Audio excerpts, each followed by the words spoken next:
So, some years ago, my life changed forever. Both of my parents, whom I adored, who I loved immensely, um, died. They died due to cancer. They died a short time after being diagnosed, and they died a year apart. And my parents and I were very close, and there was no denying the love that we had and we shared for one another. So when they became ill, I did everything in my power to try and help them recover. No matter how old I was at the time, I was still mommy's baby and I was still daddy's girl. So I did everything in my power to try and save them. In a sense, it was heart wrenching to see them go through pain and to see them go through suffering. It was unbearable for me to watch, and even more so for them to endure. And not too long after, they succumbed to their illness, and when they died, I was lost. And for a time, a part of me died with them. I can honestly say that.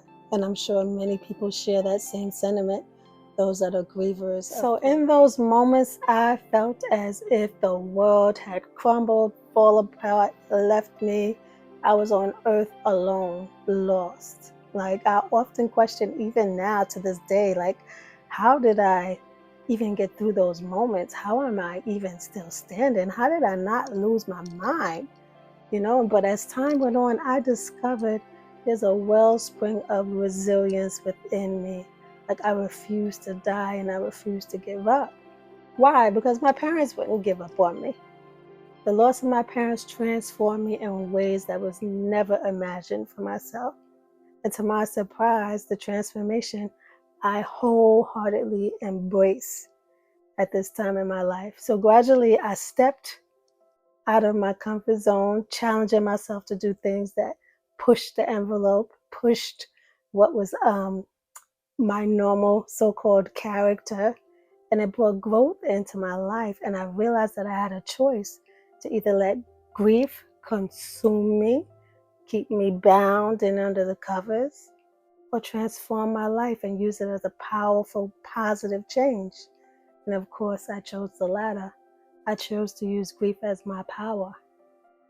And in those moments where I felt weak, I felt lost, I had to pull back in that wellspring of resilience and say, no, you will not fall. No, you will not die.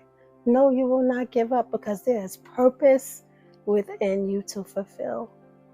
And every time I had to think back on that and realize that my life is not my own, if that makes sense. Someone in the background is looking for me, or looking at me, or looking toward me for strength, whether I know it or not. Not that I am, quote unquote, accountable for anyone else, but in a sense, I am. I took it upon myself to have the mindset. In a sense, I am. Somebody's watching me. And because of how I'm standing, how I'm living now, in spite of grief, they decided to live. They decided not to commit suicide.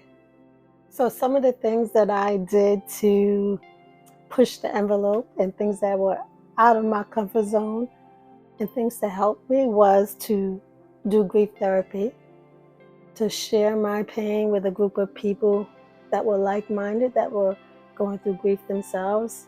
Having that open space to share and to cry and to write and to journal was a therapeutic place for me. As I shared before, I traveled the world alone. That was totally out of my comfort zone, but I did it, and because of it, I've grown immensely within my way of thinking and with my interactions with different people, different cultures. And another thing that I did that was fun and exciting and totally out of the ballpark for me was I took dance lessons. I did salsa, and believe it or not, I even took pole dancing. And it was such a joy and so much fun, and took my mind off of the grief, because I had a time in my life just laughing at myself trying to fumble that pole. It was a sight to see, to say the least. But those are some of the things that I did to push the envelope, to push myself outside of my comfort zone and explore different sides of myself. So if I can do it, I encourage you to do it as well and see what it brings to your life. See how it changes and transforms you for the better. You'll get to learn different aspects and parts of yourself that were sheltered, that you may not have even known existed had you not gone through the pain and decided to step out of your comfort zone. For me, I was a once quiet individual, and I speak when I need to, but for the most part, I found my voice. And now, through this podcast and through other interactions and workshops that I do, I'm using this voice to help other grievers in their healing journey.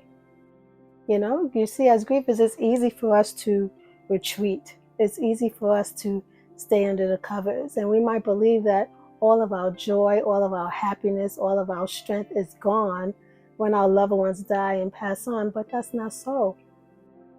That's not so. I'm here to tell you that it doesn't have to be that way. You have to dig deep inside of yourself and pull out all the magical stuff that resides within you. Because trust me, it's there.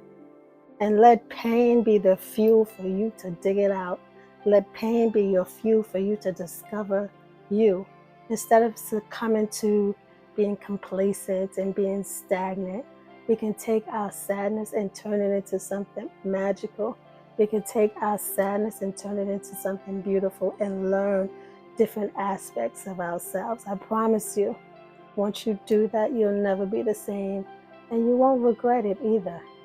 You want to be able to live your life just as our loved ones have lived their life. You want to be able to live your life and say, I did X, Y, and Z, so that when I leave this earth, I will leave this earth empty. So family, I urge you, take control of your own destiny and be your own hero. Don't wait for someone else to do what you can do for yourself. Or better yet, don't wait for someone or expect someone else to do what you're not willing to do for yourselves. Embrace the transformative power of grief and allow it to shape you into someone unrecognizable, a person you were always meant to be and more. I encourage you. I'm here for you. And know you have the power to be the best version of yourself every day you wake up.